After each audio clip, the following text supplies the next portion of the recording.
Oh, hello, friends. Welcome to this very first of many live broadcasts with Stix Bones and the Bone Squad. Come on in the room. Let people know that we are live and that we are getting ready to have an amazing, fantastic, super dope, informative, transformative evening together. So come on in, everybody. Welcome to the very first Bone Entertainment, Stix Bones, and the Bone Squad live with Mrs. DeVita. I am very excited for this opportunity to speak with this incredible band.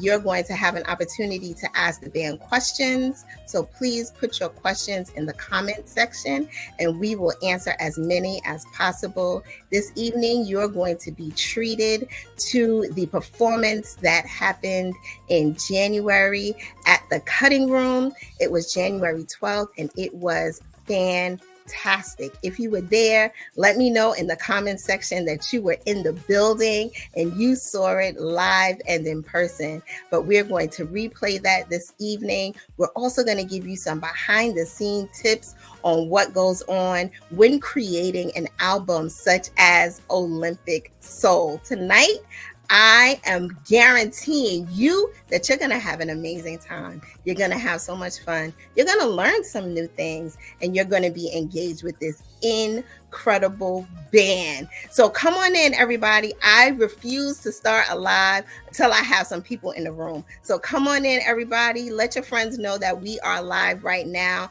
I'm going to bring the band on the stage very shortly, but I just need to warm y'all up. I'm like the pre-show hype girl. Okay, I'm a pre-show hype girl. That's my role tonight. All right. Taisha was in the building. Woohoo! Thank you, sis, for joining us this evening. Please let your friends know that we are live. Come on, y'all. Comment. Let me know if you were in the building on January 12th and how much fun you had at the Cutting Room. If you weren't there, tonight is your opportunity to be a part of that performance.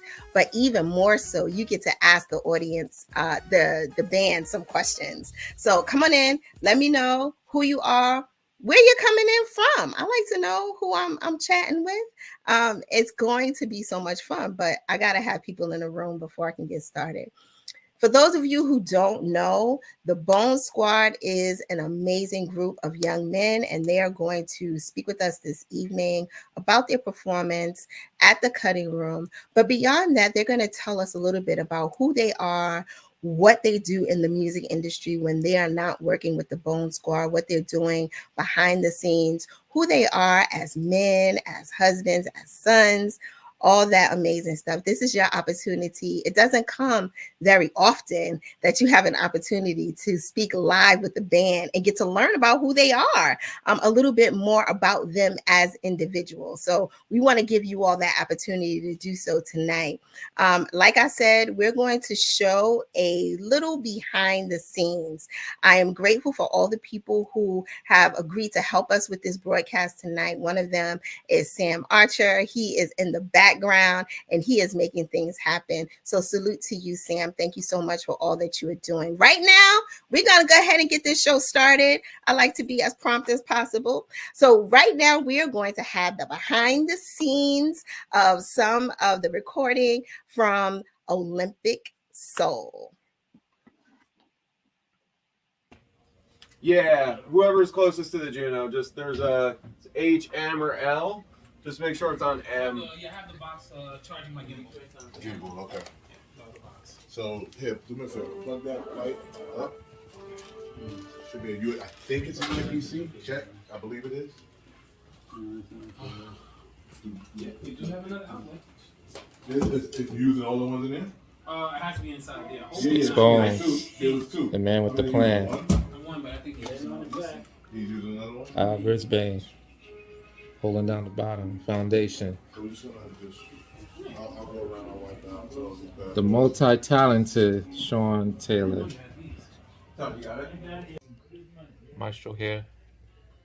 Pyramid Studios. We're getting started. When you get two, it's because you know what to do.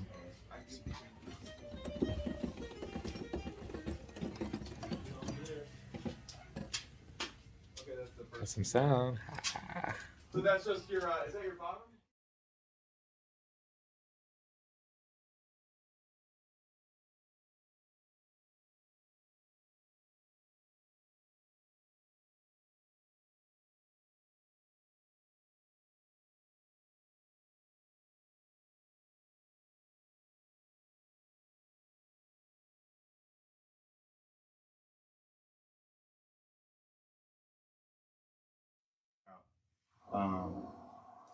When they come out of Diamond in the back, something.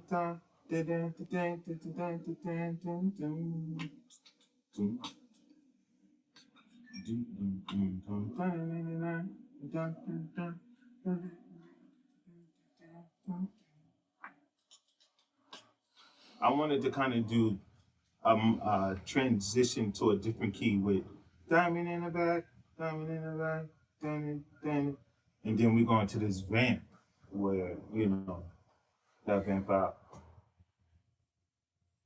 So what if we just play let me just play the beat and then you just do some chords.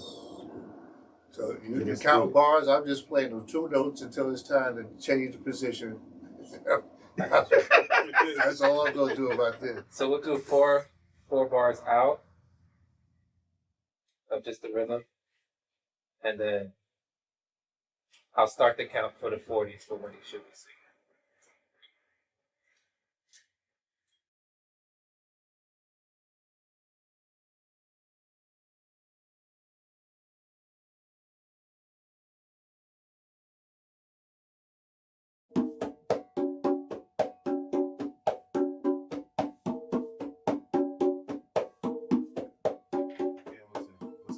Yeah. Can you show me that again? What that?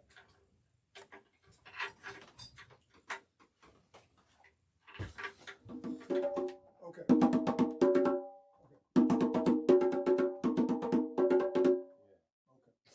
All right. Okay. All right. So that.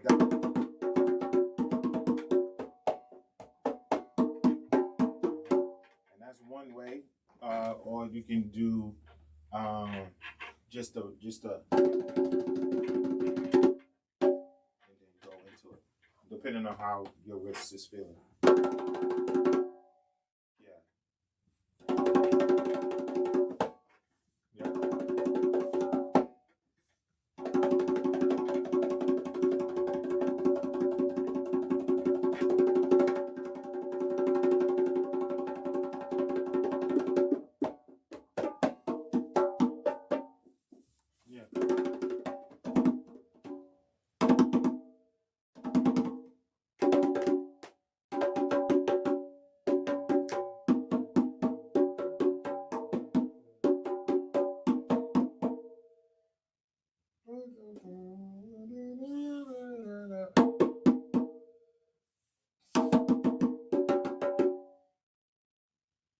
So my only problem is right in here, right? Right in that.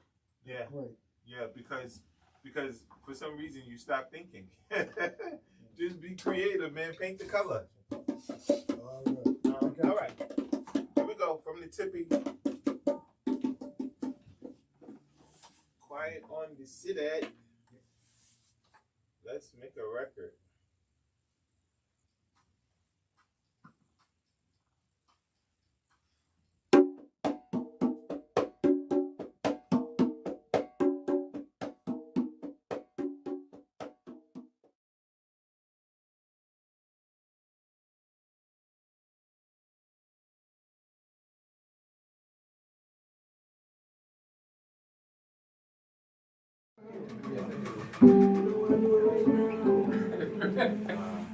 Sean, can you do me a favor? Can you go? Okay, here's my chance. Here's my chance. Is it working?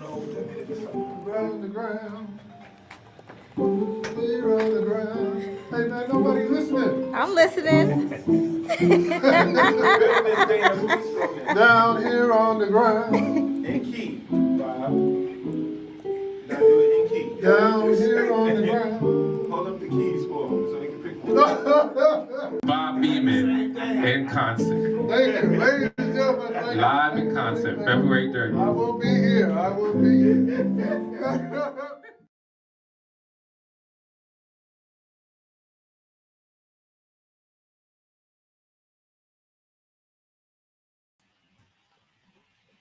Oh my gosh. February 30th, 3034. I love it. That was just a little bit of the behind the scenes of what went into the making of the Olympic Soul album. And with that, I want to introduce you to the Bone Squad, of course, starting with the incomparable, my husband, my bae, my baby, my hunt. Oh, sorry. I could keep going on. Stix Bones, everybody. Yes, Stix. You know, I had to do all the things. I'm going to do it all. I'm going to introduce the full band, and then we're going to have a conversation. Sound like a plan? Sounds like a plan. All right. Next up, we have Al Brisbane, also known as Big Al, who is the man holding down the bottom. Hey, Hey, hey. Al. Happy Sunday. All right. Happy Sunday. We have Sean Taylor, the man who demands we respect the musician. Yes. What's going on, Davita? Going on, my friend. Then we have our band MD, who is Densen Meighstro Curwen. Hi, Densen. These are all my brothers, you guys, just so you know. And then finally, we have the man himself, the Olympian, Mr. Bob Beamon. Bob Beamon. For all, yes. All right. The amazing people of the Bone Squad. These are the guys who make the music happen. Stix, what in the world, how in the world did the Bone Squad get started? Let the people know. So we the Bone Squad has a little bit of history. First of all, it started out with me and my childhood brothers. We you know, as teenagers, you kind of had these ideas of, you know, back in the day, what you're going to do in life, but we was already forming ourselves as a unit back then. So it started out with 5 of us. It was myself, it was Royal Bennett, Thomas Lewis, Jermaine Vincent, and Travis Pelzer. And we would get together every weekend. We would go to the mall. And it's funny. So we were basically in Brooklyn. So Royal and Travis was from Coney Island. Salute Coney Island. Thomas was from Bed-Stuy. Salute Bed-Stuy.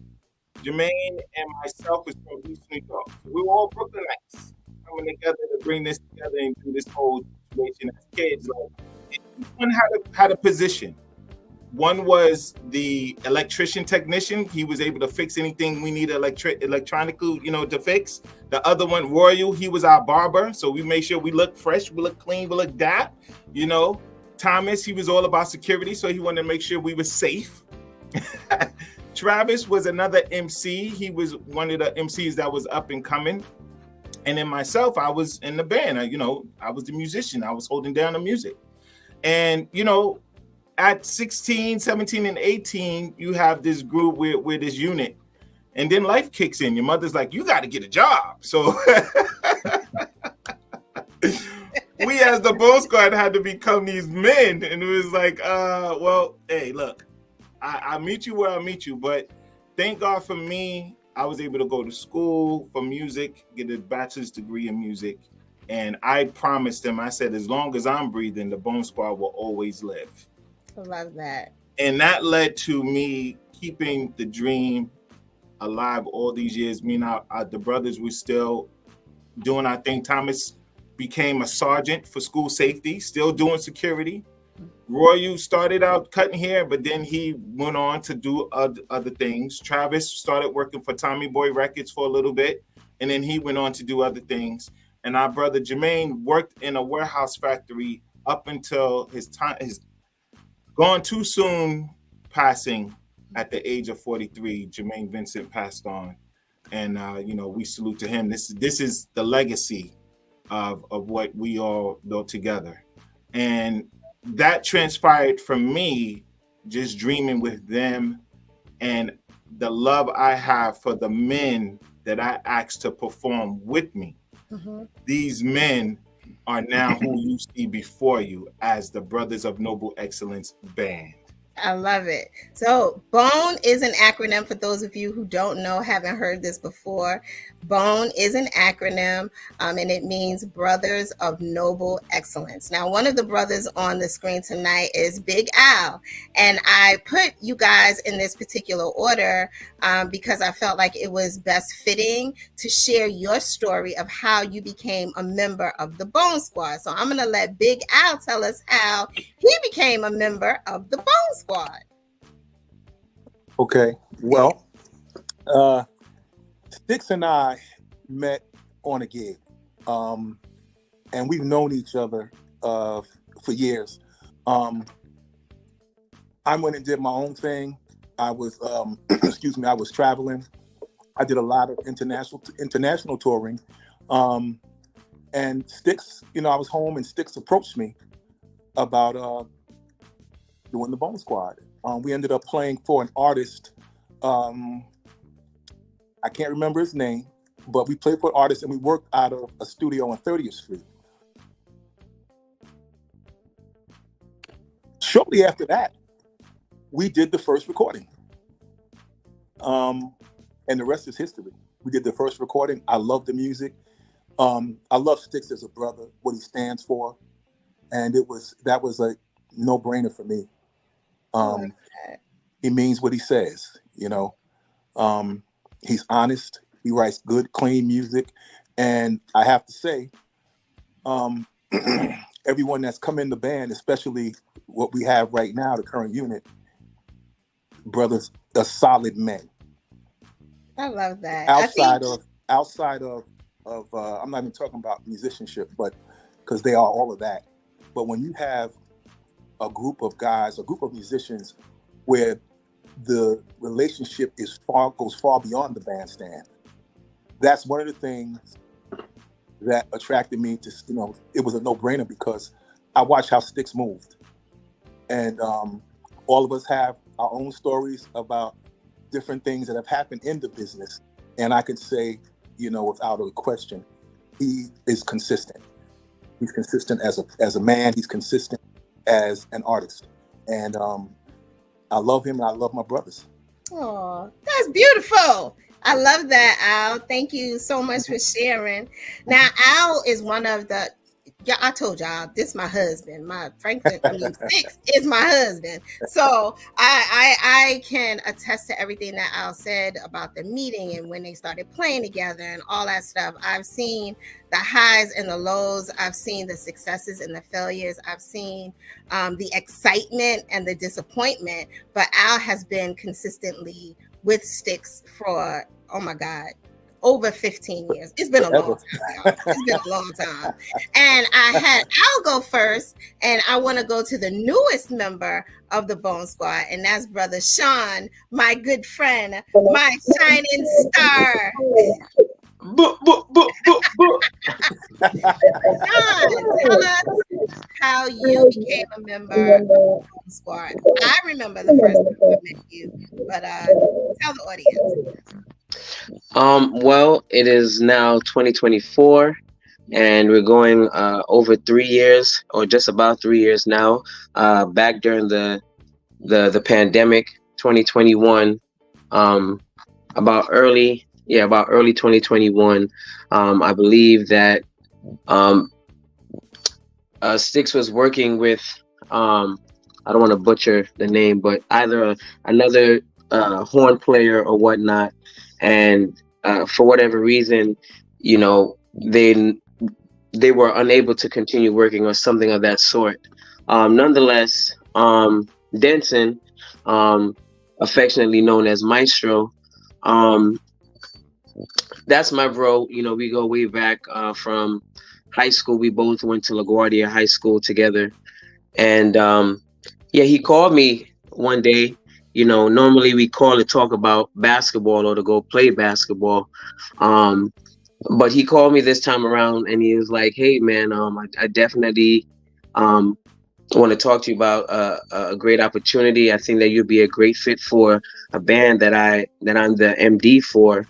And then we got on a call with Stix, and interestingly enough, I believe it's I'm trying to remember the year. Probably about 13 years ago, when I had released a record that Maestro produced called Quiver. It's probably around the time where I believe I met Stix once, but it was in passing. It wasn't like in depth. So it was great for things to come around full circle. We got on a call. He was like, "Hey man, we think you'd be great," and I've been here ever since, man. I am the as Stix would call it, the Mick Jagger of the Bone Squad. I play trumpet in the band, and I bring that high energy, and so and just to echo the sentiments that Big Al mentioned, other than just being stellar musicians, being amongst one another, this thing goes far beyond music. We're there for each other in life, period. And it's just truly a blessing to be amongst brothers, amongst Black men who truly are there for one another. So that's how I came about being in the Bone Squad. Love it. Okay, now you got to read yourself because I hear myself 2 times. All right, much better. Now, we have somebody over here that him and I, we go back and forth all the time. I don't know why. I love him so much. He's my little boo-boo. Y'all, I love Densen. He is such a talented musician. And I'm so glad that he is a part of the Bone Squad. Densen, how did you become a part of the Bone Squad? Hey, everybody. So let's take a journey back to 2011, exactly April 8th, 2011. Why do I know this date so well? Well, April 8th is my birthday. All right. So April 8th, 2011, I got a call to do a gig at Lincoln Center to play piano and do music for this choir out of Boston, I believe. And they sing internationally. On the gig, for the accompaniment was me on piano and Stix Bones. And that was the first night that I met Stix. We connected so well. The choir and the director was so happy to have us. And, between me and Stix, we just had a great bond from that moment. Stix, later on and through the course of that year, gave me some calls to do some gigs with him, primarily at the Paradise Theater in the Bronx. And after a while, he was just like, Densen, I would love for you to just be a part of this band, the Bone Squad, and, be the guy on keys. And, I accepted the call. And, joining in with Al, Mel Smith, and now, Sean Taylor is on board. I've been having a world of a time. This has been full excitement for the last 13 years. I can't believe it's been that long, but yeah, 13 years going on. Right. Time has truly flown by. Those Paradise Theater evenings were always so much dang on fun. Like, it was just always such a treat, and the way people enjoyed you guys playing, and like you said, Mel Smith, oh my goodness, so much fun. So much fun. Yay. And also it was a star-studded event too. I met Miguel, Marsha Ambrosius, the group Next. And even with our first gig, Stix, we met Hugh Jackman and Kenan Thompson. And, Stix has also, allowed me to meet some people in other entertainment industries. So, just being a part of this band and seeing the talent, and working with incredible men who are masters of their craft, and our fathers and great brothers, and just really great men. Like, I'm so privileged to be a part of this band, and I'm looking forward to our bright future. Yay, that's beautiful. That sounds like an acceptance speech. That was wonderful. I love it. All right, now last up, I have the incomparable, the super talented, the man who leaped, Mr. Bob Beamon is a part of the Bone Squad. Bob, can you share with us how you became a part of the Bone Squad? Absolutely. It began one year. My daughter had a cookout in Queens, and my cousin Al Brisbane and his wife Rebecca were invited to the cookout, and at that time, I don't think I was thinking about music at the time, but Al said that I have somebody that's coming over to talk to me for a few minutes, and his name is Stix. And I said, oh, not Stix Hooper from the Jazz Crusaders, but, maybe is he a musician? And he said, yeah, man, he's hot. I said, whoa. And so I think that kind of opened me up a little bit of where I felt like, music. He's a drummer too. Oh my goodness. All right. And my first time meeting him, Stix was kind of laid back. He was just, how you doing, Bob? Bam, bam, bam. And from that, I started talking to my cousin more about, my interest in coming back into music. And I had not played since I was probably around 17 years old, 18 years old. And I guess it's like a pipe dream then. But, and then, years later, it just kept bothering me. I got to get back into it. And so one day I came up to my cousin. I said, what do you think about me getting back into it real seriously? He said, hey, man, come on, man. He said, man, I'm down. I'm doing some stuff, and I'm doing some stuff with Stix. And so that was when it all started. And then I had conversations with Stix. And the thing about it was, how does one play after almost 50 years? Over 50 years. And I can say that Stix was and is, and I believe will always be an incredible motivator and teacher or instructor or professor at and I think that at that time when we both agreed that let's try it, let's get involved, let's get deeper into this here. And the more that we talked, the more deeper I got into it, and the encouragement came from Stix. And so I could say that in the very beginning, the connection came from Al, and I want to thank Al for believing in me, and then turning me over to Stix. And from that point, Stix said, let's get to work. Let's see what you can do. And that's when it all came into focus. That was when I first started to become extremely motivated and excited to get back into the game.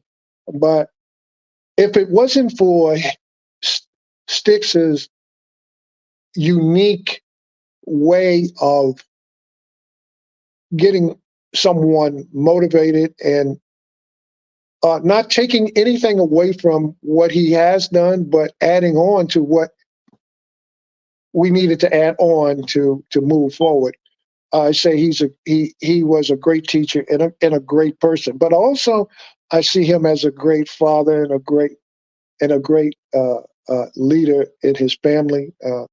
Extremely extremely good man in his music career, and I know that he will be extremely successful. I think he will do a wonderful job. I think I think he will be standing on the stage to be recipients of many awards, and not just an Emmy or anything like that, but also things that comes with being a great family man and all that kind of stuff. So I salute him as an incredible teacher. Thank you so much for giving me that opportunity to at least share something that I did some years ago, and you brought it out even better than before. I just want you to let me sing, though. I just need to sing. You got to hey guys, y'all guys got to let me sing. You got to encourage him to say, hey, let him hit a note. We booked you February 1st. February 1st. Oh,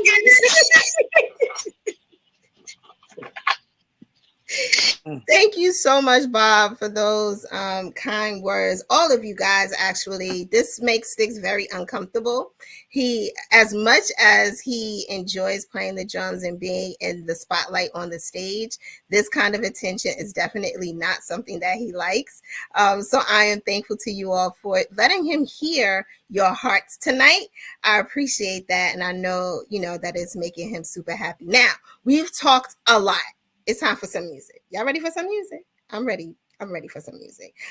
So we're going to give you guys a little bit of the concert that happened on January 12th.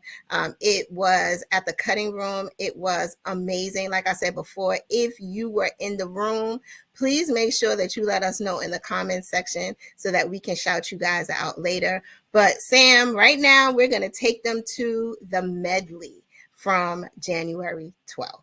Enjoy, you all. Tonight, you're going to be able to tell all your peoples that you met a drummer that happens to be the artist of a dope jazz band that's giving you the boom in the back just like that. And his name goes by the name of Stix Bones. So what I'm going to do...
them boys? Them boys So good. good. Who them boys is?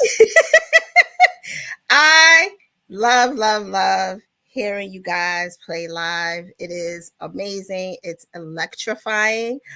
You all look like you're having so much fun on stage. Stix, are you having fun on stage? I'm nervous as a wreck, man. Trying to remember my parts and what I gotta play.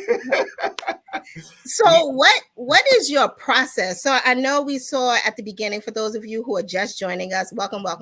This is Alive. We're talking about the Bone Squad, how it got started, all the origin stories. You can go back and watch the beginning. But at the beginning, we had a little bit of the behind the scenes of some rehearsals and recordings and things that you guys are doing.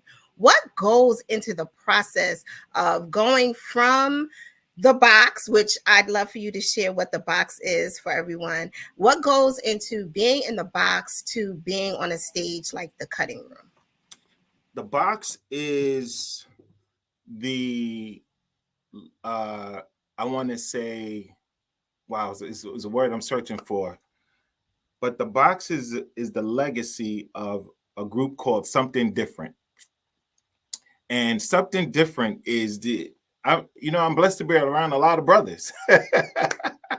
So Something Different consisted of Anthony Hayward, Patrick Knight, our big brothers, and it is literally in the backyard of my grandmother's house, which my brother Tony, at the time when he was a teenager, he wanted to, do music. So he had his job at McDonald's, and when he was working at McDonald's, every time he got paid, he would go to the music store, get some equipment. Him and the homies in the neighborhood, Patrick lived right up the block. Another brother named DeMarlo lived up the block who played guitar. He got all these guys, and they come up in Jamaica, Queens, where music really was thriving back in the early 80s. Run DMC was out in Hollis. So the box is based in like this place of Queens where musicians thrived. You had Marcus Miller come out of the neighborhood, Lizette Wilson come out of the neighborhood, so many and so many others. So when Tony, life kicks in and you have to make a change in life, he handed me the keys like, yo, man, keep the dream alive, right? Keep the dream alive. And that was indeed done that. Yeah. But that was one of the biggest responsibilities because this is one of the first things he birthed on the planet. You know what I'm saying? And he really, Tony, really hard sweat and tears, him, Patrick, the Rag Brothers, this is where they breathed everything. All their creativity came out of here. And in the box it's small enough for you to get to be comfortable, but it was never meant to stay here. Tony said it goes from the box to the world. Promise me that's where it's going to go. So the process of creating all begins in the box. And the objective is to know that it doesn't stay here. It's determined, it's created to go out to the world and reach those in the masses. And we have set up shop where Maestro comes in, Big Al comes in. They furniture is here, man. Like everything is in here. You got keyboards. I'm tripping over wires. I got bass equipment. The only one who takes their stuff home is Sean. I got Bob's shakers here. His bongos is here. This is the place called home, and I was taught that you need a home base. Whatever it is that you do creatively, you gotta have your own lab in order to work out of. You gotta have a place to call home, and if you don't, then you're gonna be finding yourself at the mercy of somebody that you're renting from. And for so many years, I was working out of somebody else's studio and I had to work according to their timeline. When the inspiration hits me, I want to get into the studio. I'm like, oh, today is Monday at 7 p.m. You got to wait until Saturday to come in. And that right there was killing me. Wow. So I am so grateful for my brother, Tony Hayward, who was the one who really set this up, broke the ground to build this place. And I guess he influenced the other brothers in the neighborhood to pick up a screwdriver and a shovel to help him. And we all are living off of their blood, sweat, and tears in the beginning of the whole situation. Cool. Al, how did it feel coming to the box? Like, were you accustomed to going to big studios, or what was it for you when you were invited to the box? You're muted. I kept myself muted. Just good job. Anyway. Good job.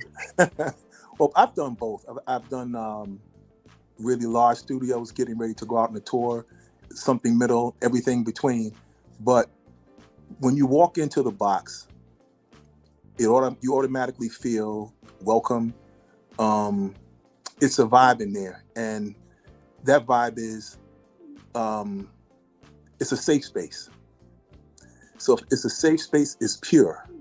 You know, don't come in there with no foolishness, you know, trying to be shady or slick, because we see it and we feel it. And for the most part, the people who are in the room, if somebody did come in there like that, they would feel it. And sometimes, you know, that can make someone uncomfortable. But for me, it was, like I said, it was a place where you can learn, you can make mistakes there. We laugh at each other. You know, everybody does it. You know, it has little brain farts, whatever, but we all push through it, and we hold each other accountable. That's cool. Yeah. I love that.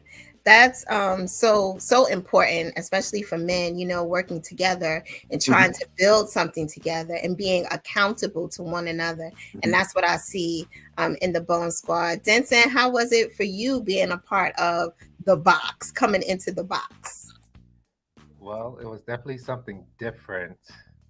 And, you know, one of the things that resonated or continues to resonate with me is, you know, also meeting some of the family that's connected to Grandma's house. So, including Grandma herself. She's such a gem.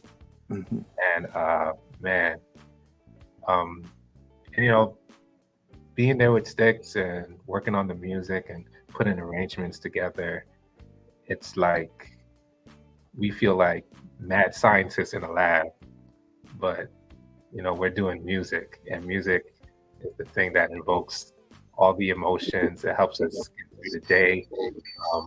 It's an outlet of sorts.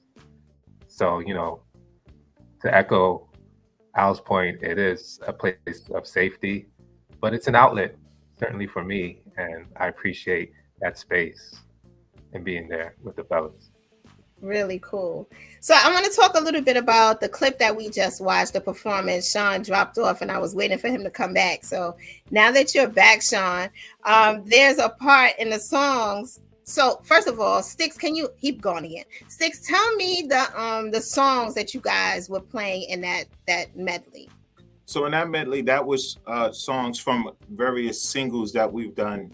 The first song was Twice as Nice. That was a single that we did just to stay relevant, because music was changing. It was getting too expensive to do an album. So I was doing singles at the time. So we did Twice as Nice. And then from that, we went into Dance With Me. Dance With Me was on the very first recording, Groove Like This.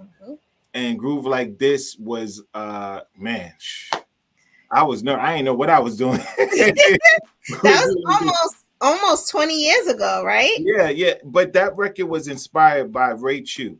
Because at the time I was real heavy in hip hop, and Ray Chu said, if you want to sustain yourself in this business, Ray Chu, for those who don't know, he's the music director of Dancing with the Stars.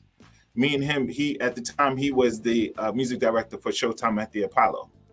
And I would meet him every week. And he mentored me. He said, listen, if you're going to be in this business, you got to do something musically. You got to start writing music.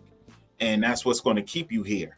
And the Groove Like This album was a weird time, because it was the time you were pregnant, babe. Like, we were about to have our first child. So here I am writing my first album, and we have our first child on the way. And it's like, oh my God, who gets the milk and who gets the studio time? Like, it was weird. I had, you know, then Eric was born, and then I got Eric right here with his bottles, the keyboard, the drum machine, it was a weird time. Very true.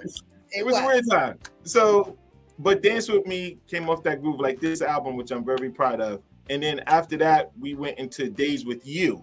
Days With You was actually a part of a movie soundtrack that I helped write with a great filmmaker, Arthur Vera Edwards. So Days With You was part of that. And then just to pay tribute to one of the forefathers who did it before us, like I try to do in all our shows by Herb Albert, we paid tribute and we played Rise. And we, thanks to Sean and Maestro, we got to add in the ones who took from Rise and sampled it. Notorious B.I.G. made the song called Hypnotize. And that was that da da da da da da da da, like that's that little hip hop influence. So, because we want the people to bounce with it too. You know what I'm saying? You gotta have a bounce. You can't just gotta have a bounce. You gotta bounce. And Sean delivers it every time. Like every time. Yes. Not only does he deliver it, but he performs it. So Sean, while you're here, don't go back. Don't leave me again. When you guys do Rise, whose idea was it for you to enter from a completely different place and begin playing the horn until you got on stage? Well, Stix thought that it would be a pretty neat idea to have me play, behind stage or, in an area that's off to the side of where I would be, where I wouldn't be seen. And the idea was also that so that when people hear it, they'll say, wait, are they playing the actual record? Right? And so eventually, as I would be walking to the stage, people would look and go like, oh, snap, he's playing, that kind of thing. And so, just the concept of adding, showmanship, bringing entertainment, engaging with the audience, just creating experiences where, people will see like, oh, wow, these are not just musicians or artists who are on the stage. And when everything is all said and done, we're out. No, like we are walking in the crowd, you can touch us, you can talk with us, like we're approachable, so Stix wanted to add that. He's like, hey, Sean, man, we're going to use you, man. Hey, look, I need you to bring that energy, but I think it'd be real cool if you, walk from behind the stage and out of nowhere, they'll see you and then make your way to the stage. By the time we get to about the bridge section, and then, that'll be like the big reveal. And so ever since we first did it, it just has become one of the things that we keep going in our set, and everybody loves it. Yeah. So. And it's always people, as a person who's always in the audience, watching people's response, like, where's the music coming from? And I'm just sitting there like, y'all gonna see in a minute. It's always so much fun. Speaking of showmanship, Bob, you were on the stage at the Cutting Room, and that's the next clip we're gonna have up in a moment. But how did it feel to be on that stage, Bob? I went at I go like this, and it comes from early on understanding. It's almost like competing in a competition where I'm running, and what we learn is that first of all, you got to be ready, number one. And you got to understand what you have to do. And number three, you got to really love what you're doing. And I felt very confident in performing that evening. And, I wanted everybody to make them feel that I was happy at what I was doing. And that I think that, the entire band showed that it wasn't just the playing. You could see that everybody on that stage loved what they were doing. And so the comments after the show was, you guys look like you really enjoyed yourself. I personally enjoyed myself, and I felt very confident in performing. Again, when the light hits the stage, you better be ready. The curtain is up, the audience is sitting out there, and it's called You're the Entertainer. And so that's how I really look at playing. I'm ready at any point, and I'm ready at any challenge. That's what I'm talking about. So next up, you all, you have the incredible privilege of a set that was done that includes Bob Beamon. He had, y'all, I'm telling you, I was in the audience. This man had a blast, okay? So I hope that you enjoy what's coming up next. Sam, is on you. Put it on them.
Y'all still with us? Here we go. Hit it.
are bad. You hear me? Them boys are bad. You guys, that was awesome. Absolutely enjoyed that performance, and I'm so glad that I had the opportunity to watch the one, the only Bob Beamon in his element. Like, Bob was trading fours, everybody. Bob, how did it feel to be trading fours? Well, I think it has a little ring and a joke to it. We did a early show, probably 4 months before that show, and it was my first time getting on a pair of congas, and so everything was pretty much foreign to me. So I was there with the 2 or 3 congas, and I said, "Yeah, I'm gonna jump right in it." And so we had Sean, we had Densen, and we had Al, and we had some other members, but we had a guest in the audience. And so I say, well, I should do fairly good. And so Stix said 1, 2, 3, 4, boom, boom, boom, boom, boom, boom, and then he said, "Okay, it's time to trade fours." Boom, boom, boom, boom. Bob, and I stopped. I said, "No, no, no." And Sean said, "Hey, don't worry about it. Don't worry about it, man. He always does that." I said, "I can't do that." I mean, it was a trip on trading fours. I said, "Man, well, you know what? It's a challenge to get back into it, and this is one of the challenges." And I guess you gotta not only know what you're doing, but you gotta feel it too. And as time went on, again, thanks to Stix, he got me into that zone where I could actually know what I was listening to and how to get into the pocket.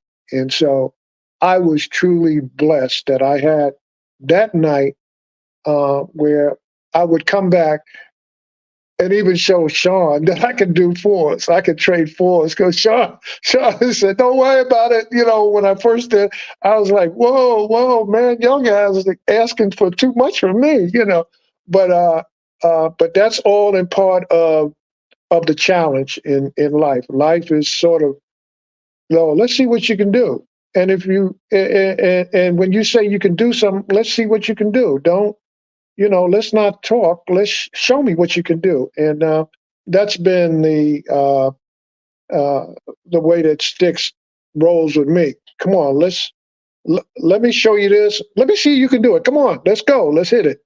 And so it's a challenge, and it makes you want to get it right from the very beginning. So that was a beautiful night for me, January 12th. That's awesome. Awesome. Okay, yeah, me. I just want to chime in a little bit and salute to the brothers, additional brothers that they saw on stage. Our brother Mel Smith, he was the original horn player before Sean. Yep. And Mel had to move to take care of his family down in Jacksonville, Florida, and he flew up just to join us that night because Mel is on the album. And then in the back, standing next to Maestro, was Steve Brown. Steve Brown also was in New York. But Steve Brown relocated to Atlanta, Georgia, and he too flew up for this event. And the thing about it is, we're in the situation, we're in the time now. It kind of doesn't matter where you are if you want to get something done. Mm-hmm. Those brothers aren't able to meet us on all our shows, but they are on the album, and that set was the opening of our new album, Olympic Soul. Collectively, it was a combination of songs off of the Soul series. We have Breaks from the Soul Volume 2, and now Olympic Soul. And if you can't feel the soul in that performance, something wrong with you. Some fried chicken or something to get some soul food or something from somewhere. so you can find out what the soul is. Listen to some Marvin Gaye and some Al Green and get some soul in you. But yeah, that was like, this was Olympic Soul and the Soul series at its best. But I definitely want to salute to Mel Smith on tenor sax, Stephen Brown on guitar. Great brothers to have on the album, no matter where they are on the planet. Whenever I call, they pick up the phone, and I'll forever love them for it. Salute to them. Salute to you guys. Can we talk a little bit about Brisbane's Bounce? I think that is one of my favorite songs on this album. How does it feel to have a song on an album named after you and your thought process and all that good stuff? Okay, there we go. There you go. All right. Taken back, in disbelief. I've been doing this a long time, and never have I had that experience. And I have a lot of grooves of my own, and Stix and I have done some recordings for some other things, and we've used a couple of them.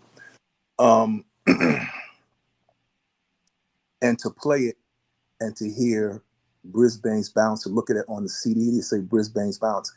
I got really full because one, a happy thought is my mother and my sister, my family could see it. My mother, my wife, everybody could see it. And my father, my grandfather, they're not here, but like my father was, he was encouraging, and to see that just outside of me, it just pays tribute to the name. Yes. And that's how it feels for me. It's incredible. Incredible indeed. Yay. Thank you for sharing that. Now we still have some more music for the folks to see. I see that we have a lot of people in the room, and I appreciate you guys for hanging out with us tonight. And I want to keep the music going, if that's all right with you, Stix. All right, so we're gonna play. Can I say one thing before you do? We're giving, of course, thanks. So the first thing, I want to thank God for just all you brothers that have, we've been on this journey together, and it's an honor to share the stage with you, to share records with you. And I want to give a thanks to Tony Stevenson, because I got called for, I got a kidney transplant May 28th of 2023. And initially, that just cut me out for months, which was a blessing. And Stix was really concerned because we had to get the record done before. We had to get the record done. We had a deadline, and I said, "I'm gonna call Big Brother," and he knew what was happening with me, and he jumped right in, and he did the whole thing. Normally I would, so I want to say thank you, Tony. I love you, brother, and thanks for always being there. Thank you, Tony. When you go back, you guys, and watch the beginning of the live, if you joined us later, you'll see behind the scenes, and you'll see Tony Stevenson in the box, laying down some good bass lines with Stix and Meistro. So really cool. So we're going to go on to another set of songs. And when we come back from that, I'm going to talk a little bit more with Stix about the Soul series. And you'll hear some things on this next set that you'll understand while I'm asking him those questions. So enjoy the music, everybody. For my sister Queen Khadija.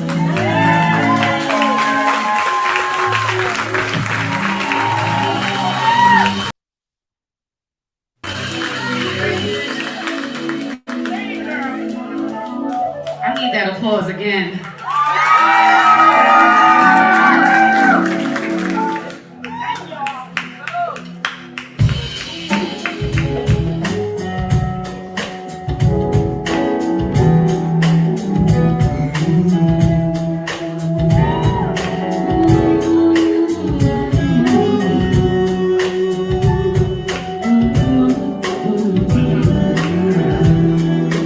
You may not try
Everybody talks about freedom. I got this piece we're going to do right now called The Price of Freedom.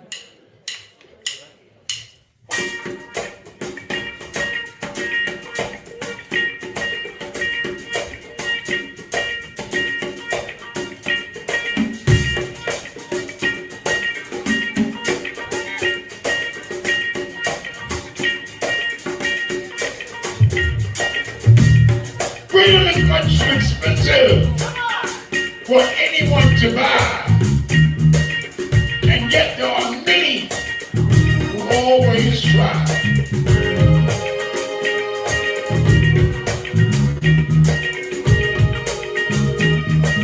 The price of freedom is your heart that allows yourself to feel.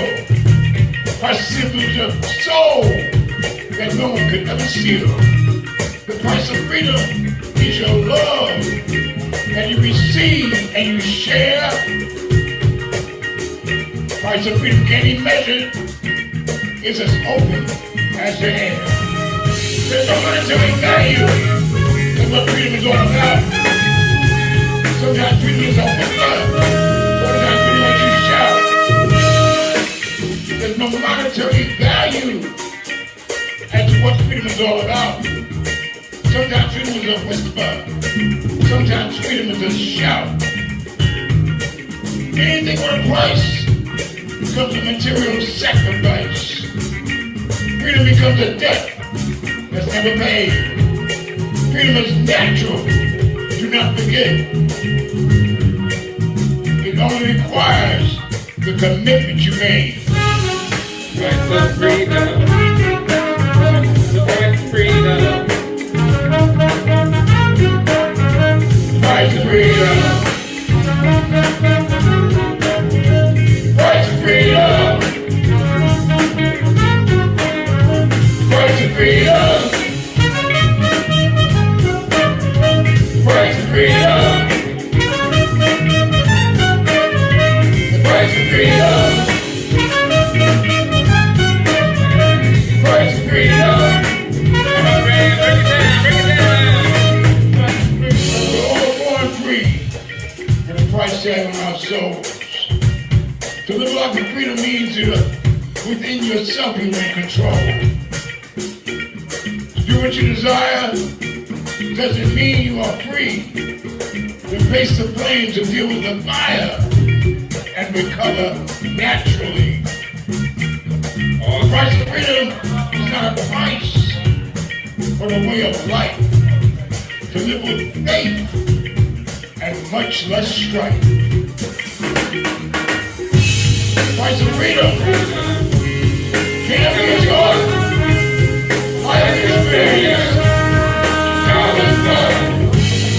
Price of freedom can never be done. Life's experience is how it's done. Break it down. So we want a little bit of crowd participation. Is that all right? All right, so to my left, you're right. I want to hear you guys sing. Price of The freedom. price of freedom. Can we try that? The price of freedom. Let me hear you say it. Let me hear you. Price of freedom. All right, give you one more time. Price of freedom. There it is. On my right, your left. Let me hear you sing. Price of freedom. Yeah. One more time. Price of freedom. Listen, they think you're better. They're better than you. Price of freedom. They think they're better than you. One more time. Hey! Price of freedom. Everybody in the room. Price of freedom. Hey! Price of freedom. Price of freedom. Price of freedom. Price of freedom is your heart. Price of freedom. It's your soul. Price of freedom. Price of freedom. Price of freedom. Bring it back. Bring it back. Bring it back. Price of freedom. Price of freedom. It's how it's done. Price of freedom. You'll never be one. Price of freedom. It's how it's done.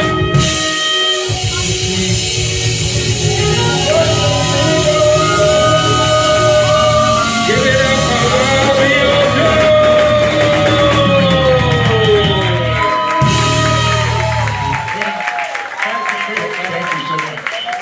Incredible.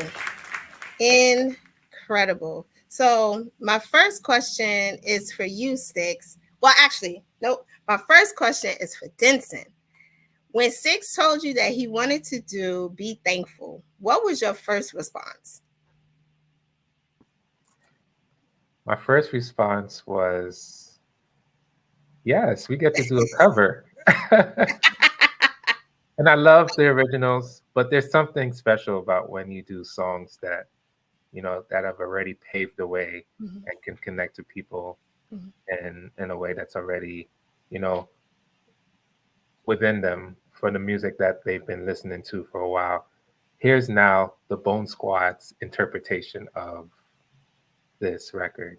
And I had a lot of fun I remember sitting in the studio with Stix, and he was basically had an idea to come up with a different arrangement. And he's like, Densen, can he add some chords in here where, that drive can have some color and can go in a different direction? And initially, I was thinking, what are you talking about? Like, the song could almost like just speak for itself. Like, what more do we need to add? But, I took my time, and, like I called it earlier, this is the lab.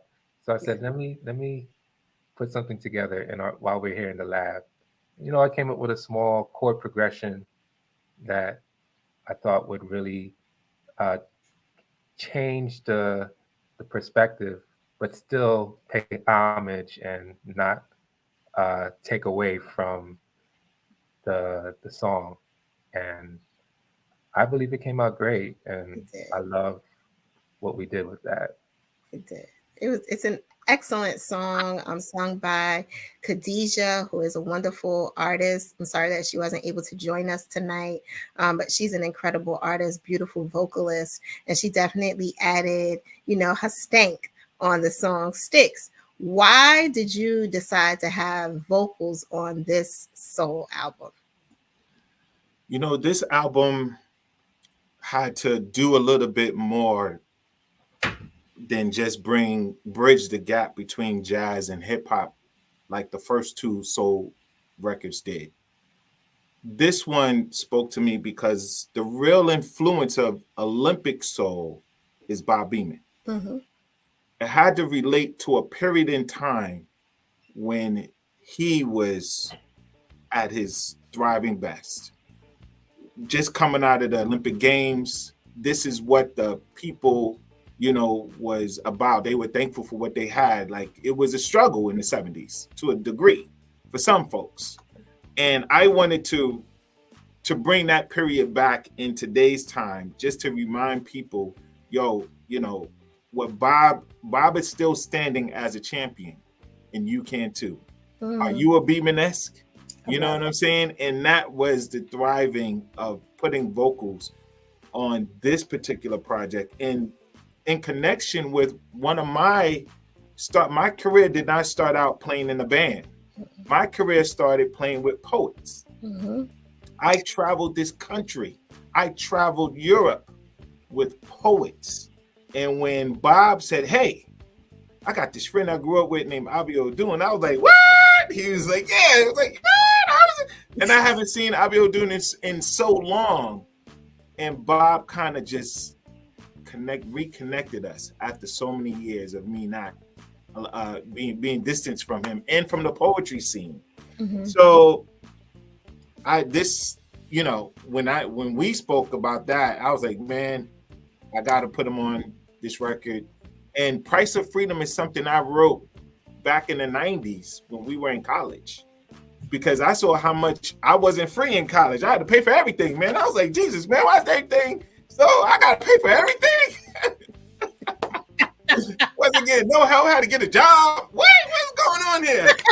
This is a place I'm free out of my mama's house, free away from my aunts and my cousins, but I got to pay for everything? Just didn't make sense. Freedom. That's Price of freedom.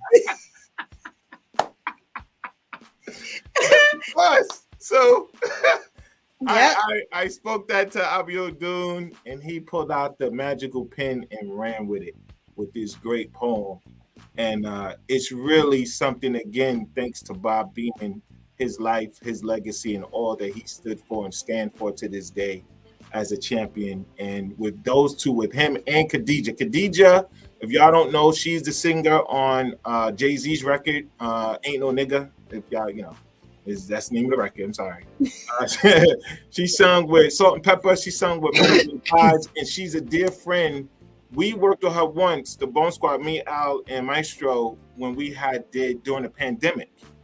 I called up a hip hop friend of mine, DV Elias Christ. Salute to DV Elias Christ, one of the best to do it, sing, rap, multi-talented. He had Khadijah sing backgrounds for him when we did a little something together during the pandemic. And then that was our connection. And her just being a sister, when I gave her the call. She didn't hesitate to pick up, and instead, she actually got the two background singers, Rufus Black and Dondi. Thankful to them for joining in, but Rufus is singing backgrounds with her on the album, and so we got Be Thankful, and we got The Price of Freedom on the album, which was the first for me because I never had vocals on anything that I wrote, and this was the first project, which I wanted to be monumental with something different, kind of to separate from the first two of the Soul series. Here we are with Olympic Soul. Cool. Thank you so much for sharing that. Thank you, Bob, for being an inspiration for this whole album. You are the inspiration, sir.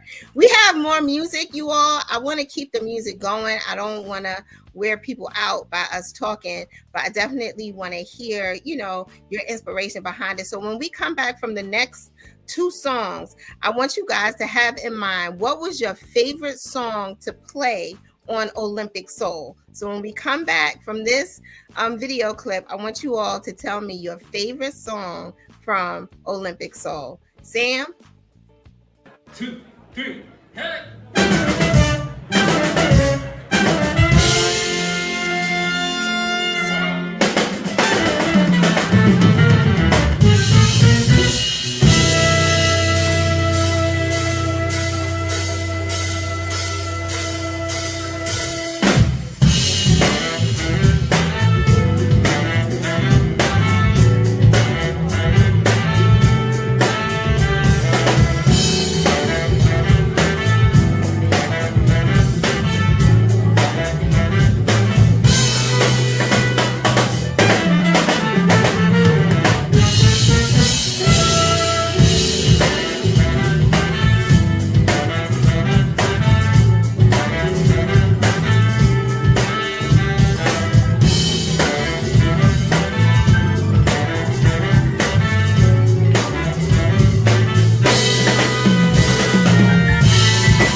Didn't I tell you them boys are bad? Them boys are bad, y'all. Them boys are bad. I hope you all enjoyed those two amazing songs. Stix, can you tell us the names of the two songs we just heard? So yes, the first one was called Funkatonic, and that was actually written by Maestro. You know what I'm saying? He penned that years ago. He could tell you a little bit about that. And the second one was called Monday Madness, because Mondays everybody be mad when they get into the office. So Densen, tell us a little bit about Funkatonic. I'm glad I got to go first. It was the first song played in this segment. Funkatonic is actually my favorite song, and here's why. Wrote this in high school. I think I was about maybe 15 years old when I wrote that.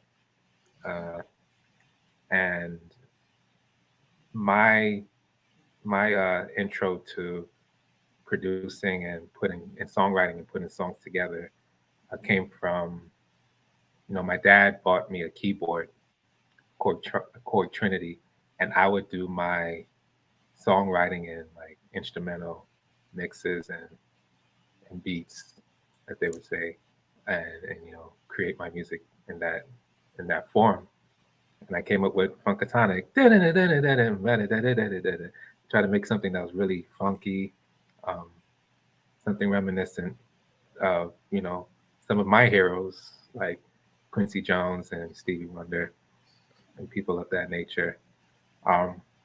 What I love about this song is I've always carried the motifs or the themes from that song into other things that I produce since the time that I created that song. One song being Sean's record called Sun Rain, in which he plays a solo on trumpet and he plays the theme. And for me, it's like almost like a game for the people who follow my music and follow the music of people who work with me. Hey, can you find where I Funkatonic in Sean's music? Can you find it when I did it in Stix Bones music and things of that nature? So, I love being able to connect my music to, the later stories in my musical journey. That's super cool. All right, Sean, you're up next. Favorite song to play with the Bone Squad from Olympic Soul, and then tell us a little bit. Densen segued into you being a performer outside of the Bone Squad. So tell us a little bit about your latest project, so the audience can know that. So I definitely love all of the cuts off of Olympic Soul. But if I had to choose one, it would I would have to go with Leap.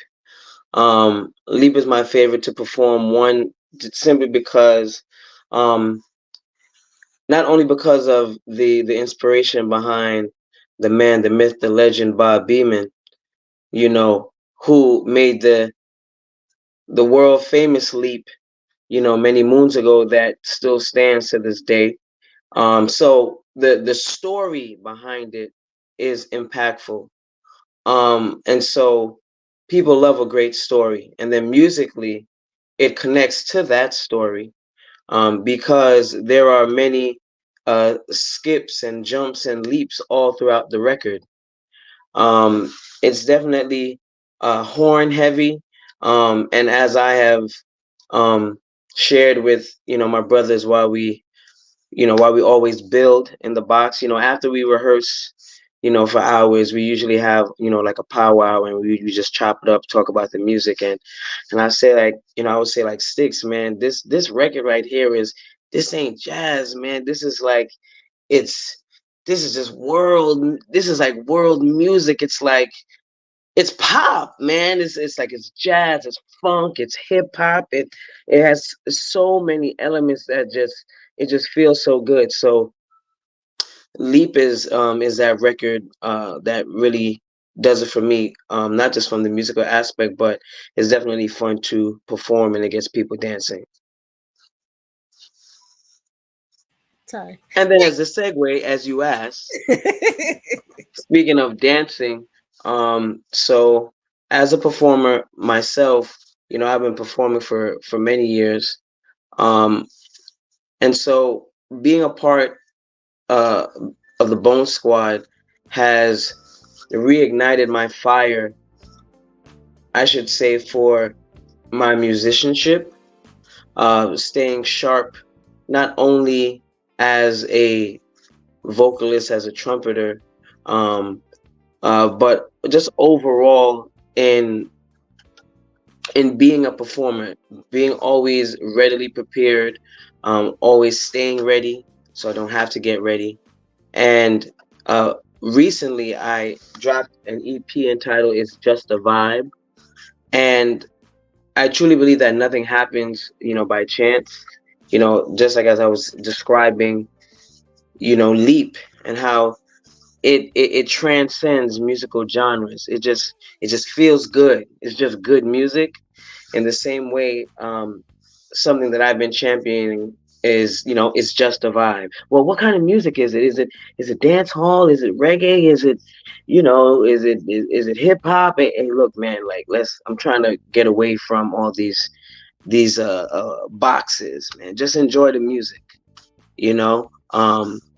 Just appreciate, you know, the process that has gone behind it, and that has gone into it, and not just the product. And so It's Just a Vibe is all club music, party music, where it's nostalgic, where I sample records from the late 90s, early 2000s, and, you know, bring my own, you know, take on it, that makes it relevant to today. And it just encapsulates, you know, all the musical genres, if you will, that have been impactful in my life. And I use that to tell my story. And in telling my story, I know that it connects with so many others. So just want to make people dance again. Just want to bring back live musicianship again to the forefront. And that shift is happening, and I'm blessed to be a part of that. It's just a vibe. Yes. Hey. Yay! I'm a shining star, just in case y'all didn't. Listen.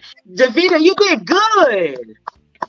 You're doing good. Oh my goodness. All right. Big Al, what is your favorite song to perform from this album? You muted. Okay. Thank you. There was quite a few, but for me, there's Leap and there's Monday Madness for me. Leap for me because musically it has everything in it. But personally, everybody in their life, you know, you should be leaping towards something. And for me, that is it's inspirational, and I love the horns, and I love the horns in that song. If that was the only thing we had to play and show up and play, I would do it, because it's all of that, you know. And Monday Madness, that performance that we did, everybody just watched, it started one place and it just swelled, and it just kept growing and growing and growing. And that's representation of the band, you know, that we're always, you know, we're growing, you know, swelling and feeding each other, and it's fun to play. So it would definitely be Leap and then Monday Madness. Speaking of Monday Madness, again, y'all know I'm Stix's wife, so I get to hear his inner thoughts oftentimes. And he struggled putting that song on the album. You guys had played that song for years, and it was never on an album. Y'all played it for years and years and years, and he really struggled to put whether he should put it on the album or not. But I'm really glad to hear how much I love it. I'm gonna let Bob go, and then Stix, I'll ask you to come back and talk a little bit more about Monday Madness. Okay, go Bob. Oh, I think what as we worked in the studio, and as we talked, and then talking about the Olympics and my relationship to the Olympics, I would say, Leap is probably the one that I really liked. And for me to open up on January 12th with that was just really, really great. It just got me in the groove. And I'm sure if it got me in the groove, it got the audience in the groove. And of course, by the band playing, they delivered the message well. Just one interesting comment that I just want to make. What's so unique about this Bone Squad Stix? It gave me the impression there was a group that started back in the '60s with Miles Davis, Herbie Hancock, Ron Carter, uh, uh, of course, we had that particular group was amazing, and how they became so incredible. How they did their things was that they had a great harmony between all of them. They worked. I mean, they were so excited to work with Miles, but also to have the good fortune to be creative, to be open, to uh, open up with different ways of thinking. And so you don't really see a lot of bands that will stay together, that will have this kind of style where it's always exciting, something they always want to create. And I think that Stix gives that kind of feeling that his ears are open. Like when we talked about the Curtis Mayfield, I think it was Curtis Mayfield that did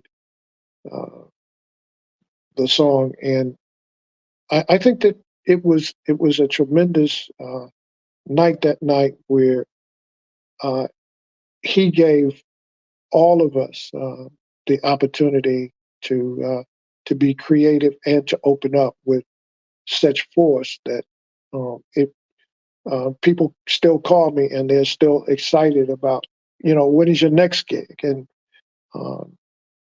so I'm really really blessed to be with a group that sticks together, not only as musicians but as totally as friends, and they, to me, love each other. We love each other, and no matter how difficult it is out there, when you walk into the studio, we have such a calmness. It's a place to rest our weary bones and our mind, and get into something that we really truly enjoy.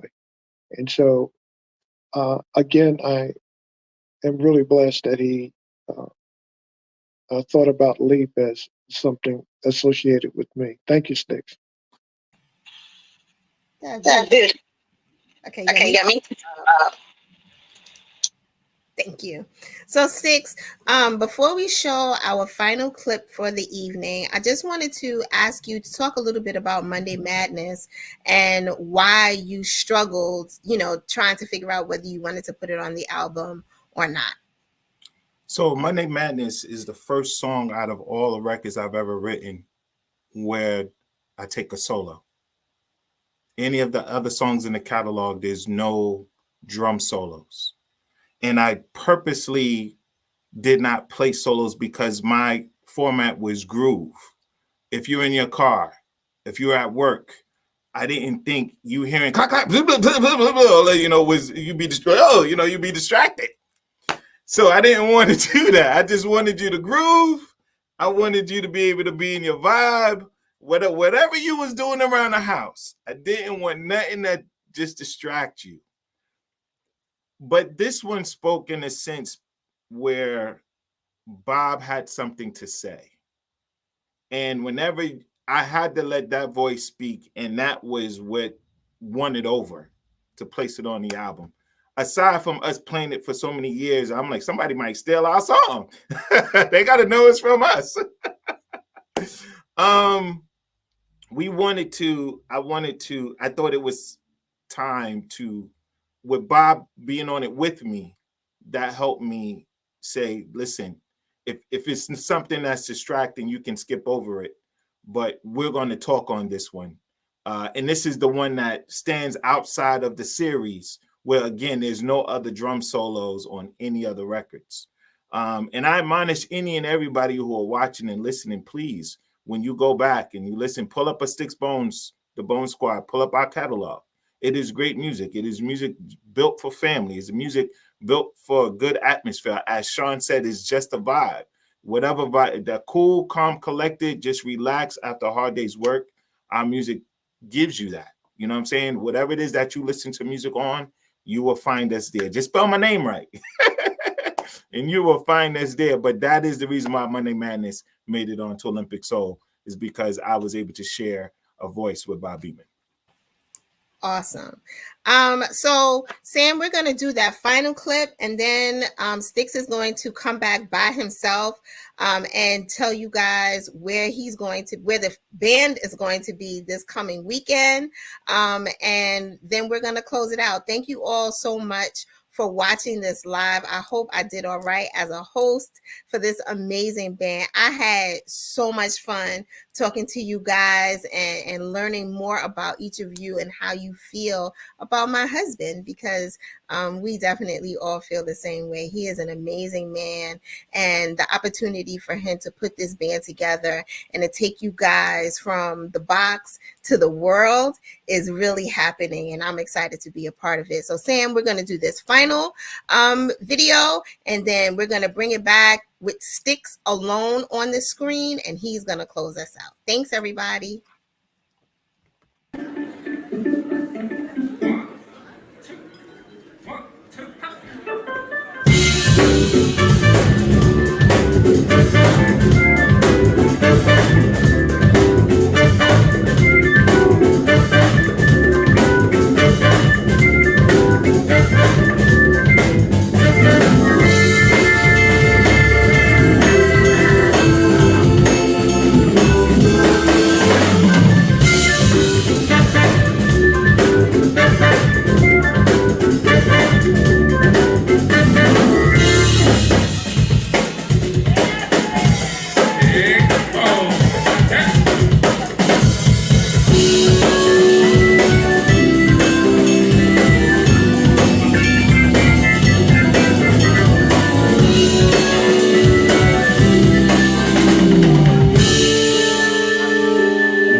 We got Sean Taylor on the trumpet, Melvin Smith on the saxophone.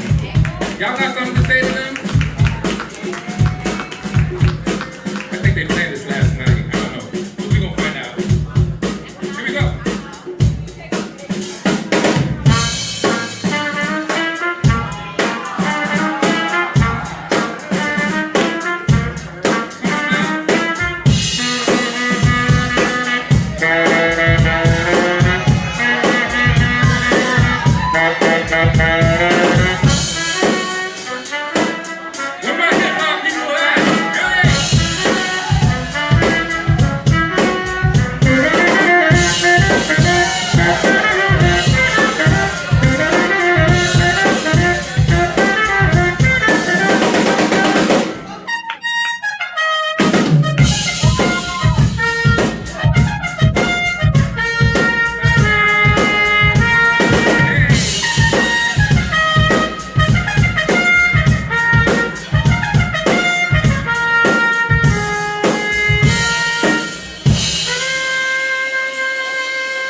Squad, Bones, Squad, Bones, Squad, Bones, Squad, Bones, Squad, Bones, Squad. Thank you, Cutting Room. Good night.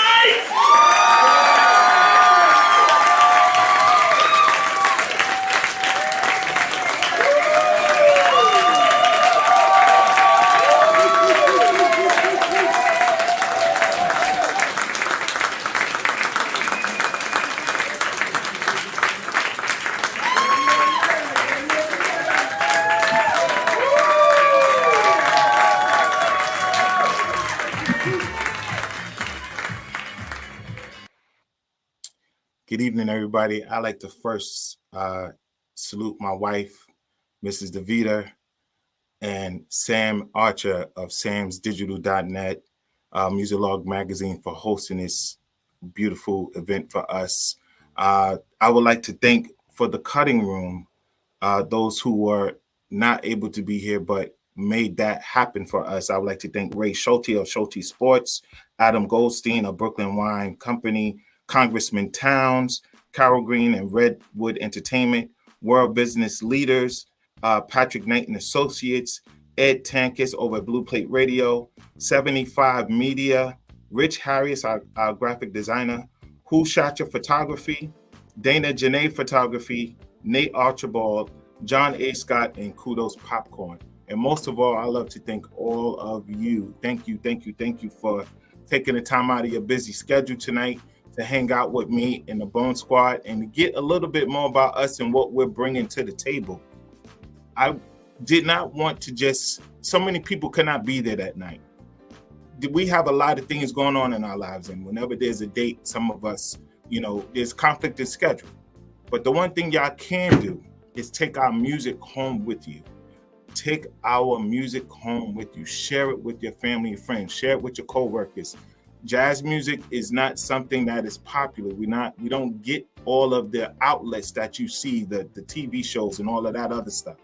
So please take the music with you, share it with you. I'd like to thank each and every one of y'all for being with us tonight. And so many of y'all who hopefully you guys was inspired. Now that you know a little bit of our background story, we'd like to thank each and every one of you guys. And I want to wish all of you a great evening. Thank you so much for joining us.